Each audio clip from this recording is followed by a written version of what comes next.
اس طرح ہم دیکھ رہے ہیں کہ اربعین ایک روحانی اور جذباتی سفر ہے، اور اس سے بہت سے لوگوں کی جو ہے نا جذبات جڑے ہوئے ہیں، کیونکہ لوگ پورا سال پیسے جوڑتے ہیں، لیکن حکومت کا اچانک یہ کہہ دینا کہ بارڈر بند ہے، اور جبکہ پورا سال کہتے ہیں کہ ہم اربعین کی سفر کی تیاری کریں، ہم سہولیات فراہم کریں گے، یہ انہوں نے کس طرح کی سہولیات فراہم کی؟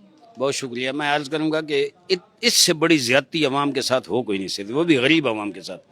دیکھیں نا، پورا سال غریب لوگ تیاری کرتے ہیں. میں نے بیان کیا وہاں کہ کوئی چھوٹی چھوٹی چیزیں بیچ کر، اور زمینی رستہ ایسا ہے، بائی روڈ جو جاتے ہیں دونوں ملکوں سے ہو کر واپس آتے ہیں، ان کا کل 1.5 لاکھ کے لگ بھگ خرچ ہوتا ہے.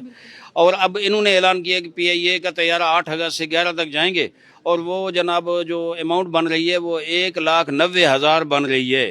کیا یہ عوام کے ساتھ زیادتی نہیں؟ جو پورا سفر کر کے 1.5 لاکھ میں واپس آ جاتے ہیں، آپ صرف ٹکٹ کے پیسے ان کے جناب 1,90,000 کے بنا رہے ہیں. کیا یہ عوام دوستی ہے یا عوام دشمنی ہے؟ ہم سمجھتے ہیں یہ عوام دشمنی ہے بہت بڑی، اور یہ بہت بڑی زیادتی ہے. میرے قائد علامہ ساجد نقوی صاحب اعلان کر چکے ہیں کہ تفتان کا راستہ ہم بند نہیں ہونے دیں گے، بڑی سی بڑی قربانی دیں گے. ہمیں مارنا ہے مارو، ہماری گردن کاٹنی ہے کاٹو، لیکن ہم یہ تفتان والا راستہ کس صورت بند نہیں ہونے دیں گے.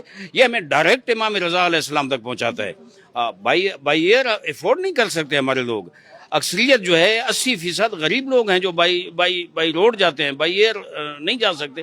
تو ہمارا مطالبہ حکومت سے یہ ہے کہ پوری قوم میں، پورے ملک میں بے چینی ہے، اس بے چینی کو سنبھالو. یہ تو ہمارے محب وطن عوام ہیں، اور فوری طور پر یہ فیصلہ واپس لے کر عوام کو آسانی اور سفر کے حوالے سے سہولت فراہم کرو گے. یہ سفر جو ہے یہ عوام کے لیے آسان ہو.